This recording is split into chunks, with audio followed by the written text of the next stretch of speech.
What is up, YouTube? Today we're going to talk about the top 5 things that you should do to your car right now. Number 1, we have coilovers. A good set of coilovers is going to do a lot for you in your ride. Number 1, it's going to improve your stability going around corners. You're going to be way faster than what you could before. You're also going to notice a huge improvement in your road feel, and overall it's just going to be a fun and enjoyable ride. Number 2. So now we're going to talk about a proper offset wheel. We don't want too much poke and we don't want too much tug. We want something that's going to be just right. I personally like completely flush fitment. If you look at my car, the fender and the tire are perfectly over each other and it's going to look nice and flush, and it's perfect when you have the fender hovering just above that tire. I also want to point out that rep wheels are a totally viable option. Wheels today are made a lot better than what they were a long time ago. I'm right now using ESRs. They had a really poor reputation a while back, but now they're actually pretty decent, so definitely don't overlook them, especially look into their Flowform line, and they also make forged wheels now. You can get a really decent wheel at a decent price. My wheels and tires cost me about $2,500, and that's pretty good. Let's go ahead and move on to the next thing. After we do our suspension and our wheels, we're going to go to number 3, which is going to be a proper exhaust. Now guys, I'm not talking about doing a muffler delete or a resonator delete and sending it there, because let's be honest, it sounds like crap, okay? You want to get a proper exhaust from the cat back, so that way your car can be as efficient as possible with this exhaust system and sound as good as possible as well. There's plenty of really affordable options. This is one of those areas where you do not want to cheap out on. A really good exhaust can really greatly improve your car's wow factor, whereas if you're going around and you sound like an absolute fart can of an exhaust, well, people just aren't going to like it. They're going to make fun of you, and that's just going to be that. Number 4. This one's really actually important to me. I didn't realize how big this was until I actually went and did it.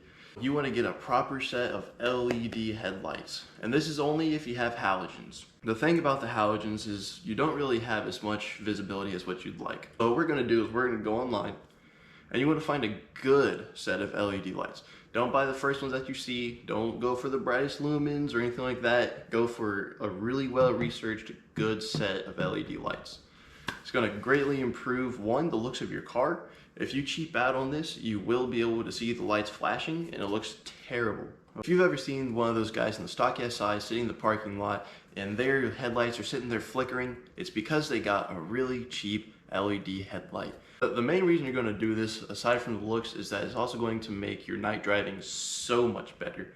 Okay, you're going to be able to clearly see the road, you're going to be able to clearly see the things to the sides of you, and it's just going to make driving feel a whole lot easier, especially if you have tinted windshield. Right now I have a 50% tint on my front windshield. Sometimes driving at night is a little bit rough, I'm not going to lie, and having those extra bright lights certainly help with being able to see what's in front of you. Number 5, and this one's going to be a little bit controversial, but it's going to be polyurethane engine mounts.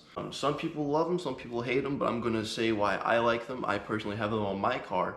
Number 1, it drastically improves how much torque you can put down to the wheels. When it's time to get rowdy, you want to put down as much torque to the wheels as possible. What happens without the mounts is that you're going to hit the gas pedal and everything's got to torque up, so your drivetrain is going to twist. When you put on these mounts, your drivetrain no longer has to twist, and it'll be a more instant feel of torque. Alongside with that, your shifting is going to feel a whole lot tighter and better. I noticed this greatly, especially with my trans swap. My gears, they just go right in, and I feel like I have an exact knowledge of where every single gear is every single time, and it makes a huge difference. And then also it's going to make you feel that shift a little bit more. You're going to hear a little bit of the car, which can be kind of a con. Sometimes when I'm downshifting, I'm slowing down, you'll hear a little bit of transmission whine, which some people love. I personally love it, but other people are going to hate it, and passengers are certainly going to notice the difference with all the extra noise going on in the cabin, as well as all the other vibrations. And because this is my first top 5, I'm going to go ahead and throw in an honorable mention. So we're going to be talking about cold air intakes and short ram intakes. Now these ones are also kind of controversial. I personally, looking back, would say don't do it, but the major benefit is that you're going to be able to hear a lot of what's going on under the hood. This is where if you're a Honda boy and you got some VTEC going on, you're gonna be able to hear your VTEC because that induction noise is gonna go crazy. It does add a whole new experience to your driving. If you're just somebody who likes to be able to hear your car at all times and hear what it's doing and feel it, then that's one of those mods that is gonna be great for you. The major con to me though is that oftentimes now manufacturers make their air intakes super well.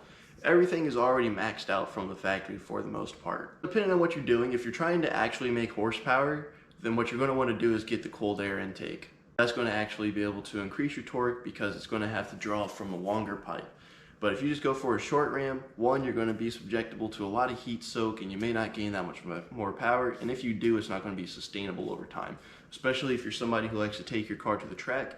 The hotter your car gets, the less power you're going to make because that short ram is just going to soak all that up. Once again, that was my top 5s. I hope you guys enjoyed this video. I'm doing it a little bit differently this time, so this is all a trial and error run. We're going to see how this turns out, and I will catch you guys later.